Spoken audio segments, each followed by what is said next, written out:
Welcome मेरे प्यारे बच्चों। आज पढ़ेंगे क्लास 12 समाज शास्त्र भारतीय समाज। पढ़ेंगे सोशियोलॉजी क्लास 12 भारतीय समाज एक परिचय। जैसे इसका वीवीआई सब्जेक्टिव क्वेश्चन आंसर पढ़ेंगे। दोस्तों अगले वीडियो में हम लोग बता रहे थे इसका ऑब्जेक्टिव दोस्तों एमसीक्यू या दोस्तों सब्जेक्टिव क्वेश्चन देखेंगे। तो दोस्तों एमसीक्यू देखने के लिए डिस्क्रिप्शन में दोस्तों लिंक दे दिए हैं, तो वहाँ से दोस्तों आप लोग देख लीजिएगा। तो चलिए दोस्तों वीडियो को स्टार्ट करते हैं।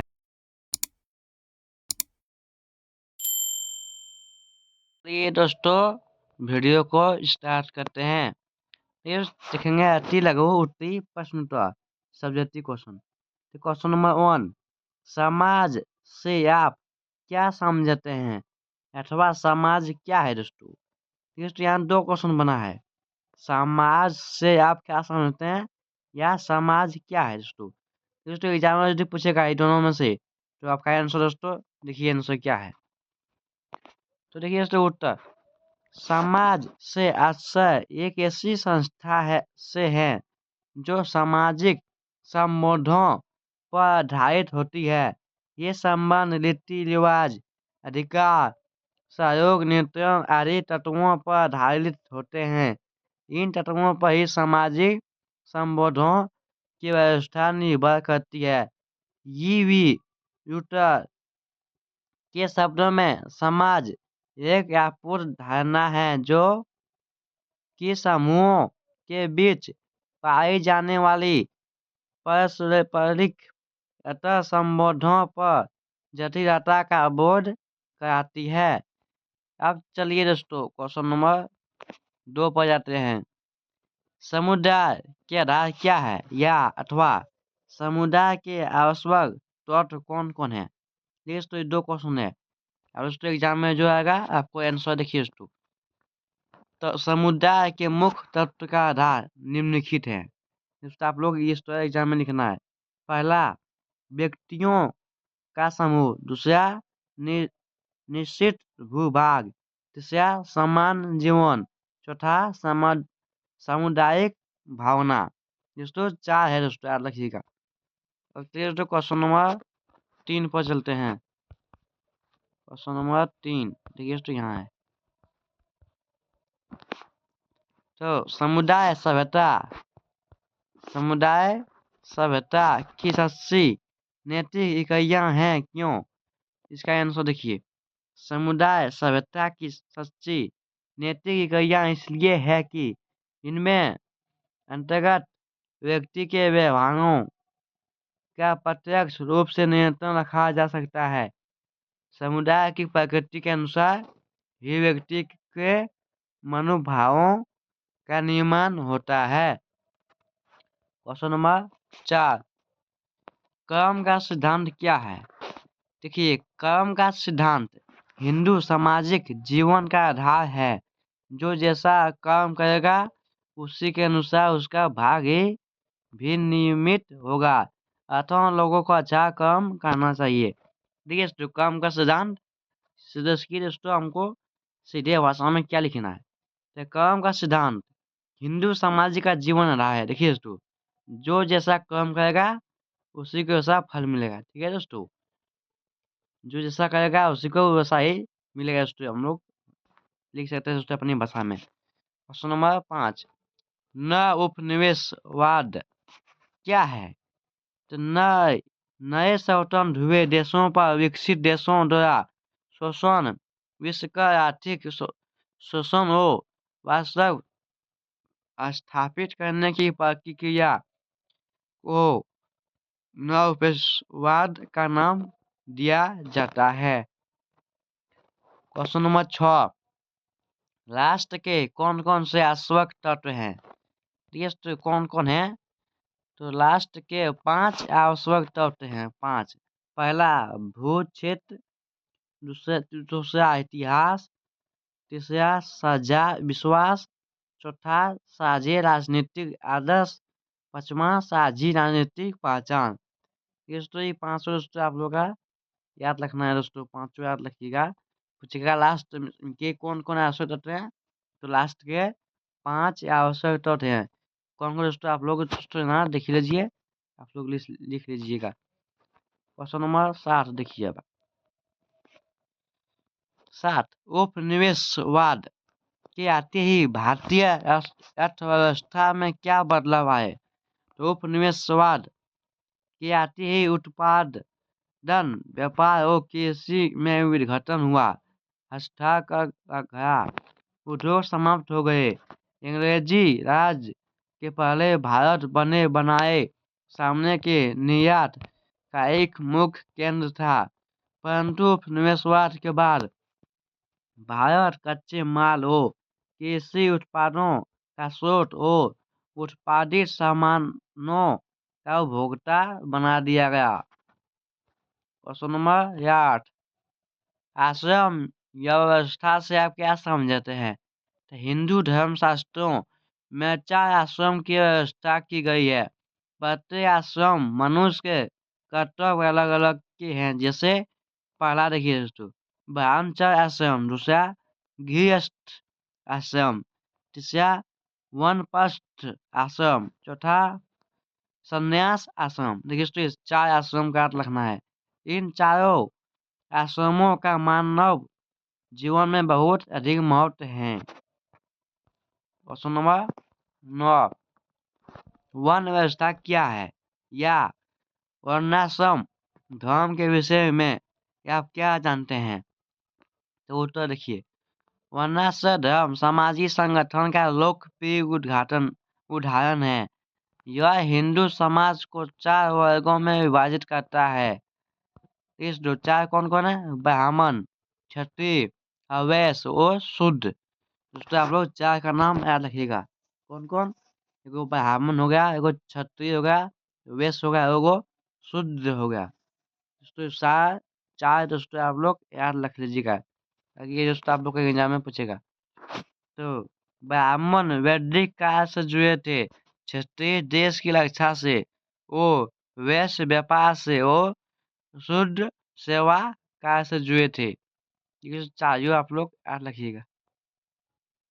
देखिए दोस्तों वर्णाश्रम धर्म 4 दोस्तों ब्राह्मण, क्षत्रिय, वैश्य और शूद्र। तो ब्राह्मण में दोस्तों क्या होता है, बौद्धिक कार्य, और क्षत्रिय में देश की रक्षा।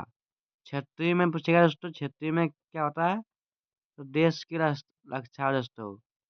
और वैश्य में व्यापार से, और शूद्र में सेवा काल से जुड़े थे। क्वेश्चन नंबर 10 वर्ग संरचना का अर्थ बताएं। तो समाज कई वर्गों में विभाजित रहता है। इन वर्गों का निर्धारण सामाजिक स्थिरीकरण के आधार पर होता है। अतः विभिन्न वर्गों से समाज की जो संरचना बनती है उसी को वर्ग संरचना कहते हैं। क्वेश्चन नंबर 11 पुरुषार्थ से आप क्या समझते हैं। तो प्राचीन हिंदू धर्म में मनुष्य के लिए निर्धारित विशिष्ट कर्तव्य योजना को पुरुषार्थ के नाम से जाना जाता है। इसमें समाज और व्यक्ति दोनों का कल्याण निहित होता है।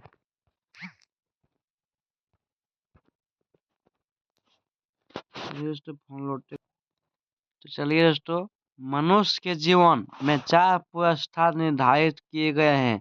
ये हैं धर्म, अर्थ, काम और मोक्ष। दोस्तों मनुष्य के साथ 4 पुरुषार्थ निर्धारित के नाम बताएं। तो एक हो गया दोस्तों धर्म, एक धर्म हो गया, दूसरा अर्थ, दूसरा अर्थ, और तीसरा काम हो गया, और चौथा क्या हुआ, मोक्ष, चौथा मोक्ष हो गया दोस्तों। क्या दोस्तों पूछेगा मनुष्य के जीवन 4 पुरुषार्थ निर्धारित का नाम बताएं। तो एक धर्म, 2 अर्थ, 3 काम और 4 मोक्ष।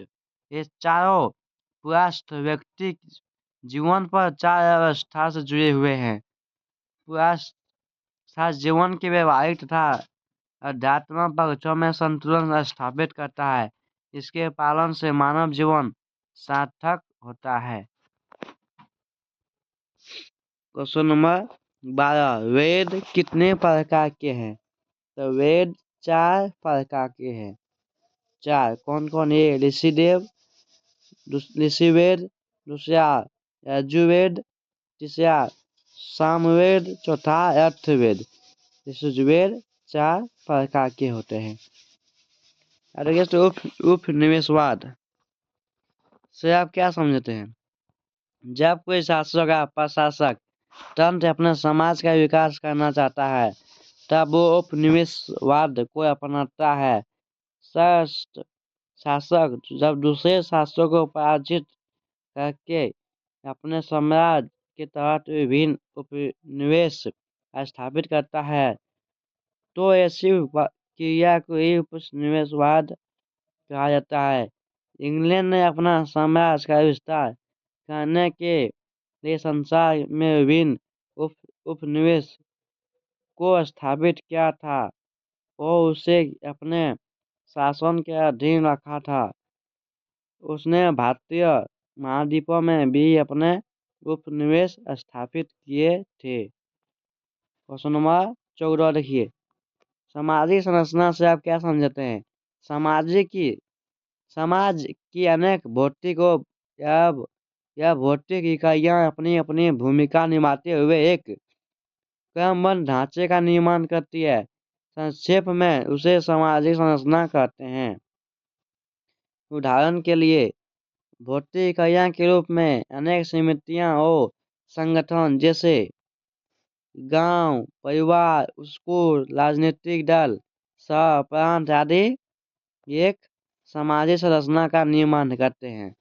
कितने करते हैं दोस्तों सामाजिक संरचना का निर्माण? कौन कौन? गांव, परिवार, स्कूल, राजनीतिक। दूसरी ओर अनेक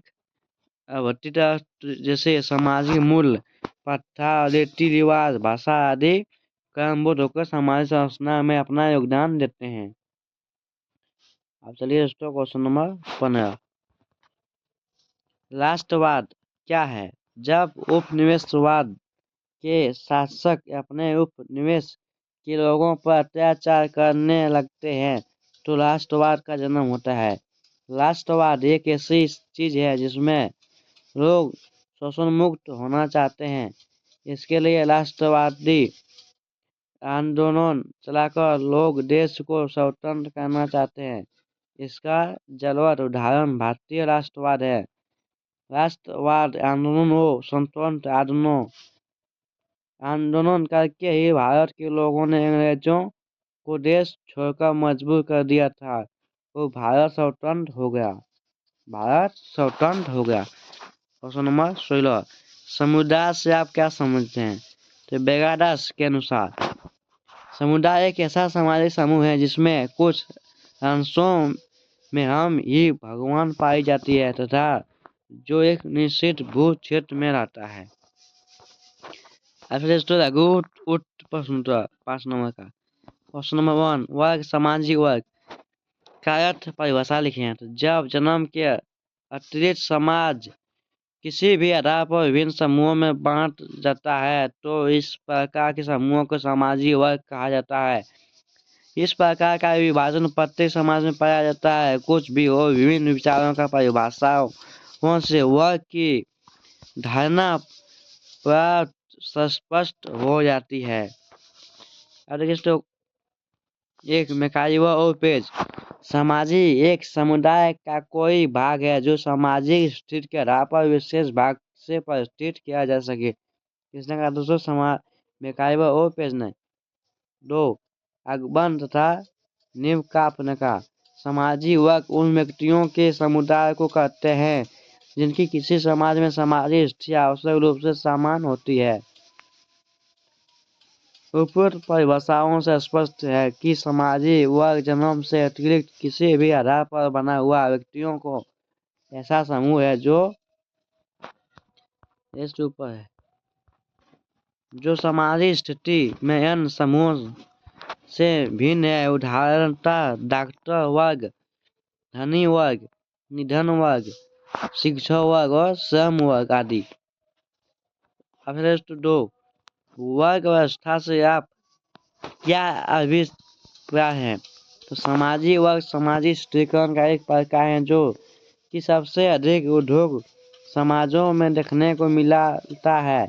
सामाजिक वर्ग सामान्यतः ऐसे लोगों का समूह है जो धन, आय, व्यवसाय और शिक्षा जैसे कारकों के आधार पर संबंधित होते हैं। और स्त्रीकरण की वह अवस्था है जिसमें एक व्यक्ति सामाजिक परिस्थिति उसके धन के अर्जन पर निर्भर करती है। वह व्यक्ति को अपना विकास करने की स्वतंत्रता है। वो इसके अपनी स्थिति को बदल सकता है। क्वेश्चन नंबर 3, राष्ट्र की परिभाषा दें। तो जॉन एस लेडल का मत है कि राष्ट्रवाद समूहत ऐसे विचार का सिद्धांत है जिसके लिए आज भी मानव समुदाय अपने प्राण संशोधन करने सिद्धांत करता है। राष्ट्रवाद के अतिरिक्त अन्य कोई सिद्धांत या शक्ति किसी एक देश के निवासियों को रोमांचित नहीं कर पाती और राष्ट्रीय भावना का चेतना को छोड़कर दूसरा कोई विचार एक देश के निवासी प्रेरणा एवं जीवनदान प्रदान नहीं कर पाता। राष्ट्र को अनेक विद्वानों ने निम्नलिखित परिभाषित किया है। बर्गेस के अनुसार वह जनसमूह जिसमें जातियों एकता हो वो जो भौगोलिक एकता वाले प्रदेश में बसा हुआ हो राष्ट्र कहलाता है। लिका के अनुसार राष्ट्र से अभिप्राय एक जातीय अवस्था और संघ विशेषता वाला मानव संगठन है। क्वेश्चन नंबर 4, उपनिवेशवाद से ने ही अपने शत्रु राष्ट्रवाद का जन्म दिया, स्पष्ट करें। देखिए दोस्तों क्या है इसका आंसर। उपनिवेशवाद